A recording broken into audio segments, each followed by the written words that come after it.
Kapiteni i Shqipërisë Berat Gjimshiti ka rrëfyer për porosinë që ka marrë gjatë vizitës në Lugin, ku mesazhi kryesor ishte fitoria ndaj Serbisë në ndeshjen e së shtunës në mbrëmje. Shqipëria pret Serbinë në Albania Arena, në vendin e vlefshëm për kualifikuesit për Kupën e Botës. Pas disa ditësh pushim, shkova të takoj gjyshin dhe gjyshen në vendlindje, një moment shumë i rëndësishëm për mua. Porosia ishte ajo që tashmë e dini të gjithë. Jemi të fokusuar te ndeshja dhe gjithmonë kërkojmë fitoren.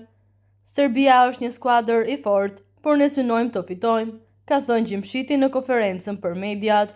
Ai foli dhe për emocionet që shoqërojnë këtë ndeshje, duke theksuar se lojtari duhet i kanalizojë në paraqitjen e tij në fushë. Emocionet janë pjesë e çdo ndeshje dhe mund të ndikojnë ndryshe tek disa lojtarë, por fokusi ynë kryesor mund të jetë performanca në fushë.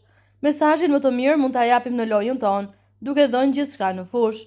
Më pas tifozët do të duart trokasin çfarëdo që do të ndodhë.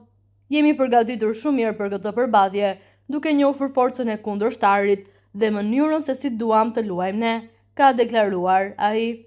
Kur u pyet për jetën personale dhe lidhjen e tij me një grua serbe, Gjimshiti u përgjigj shkurt dhe profesionalisht. Nuk jam këtu për të diskutuar jetën time private, kam ardhur për futboll dhe këto janë çështje personale që do t'i lëm jashtë fushës, ka deklaruar kapiteni Berat Gjimshiti.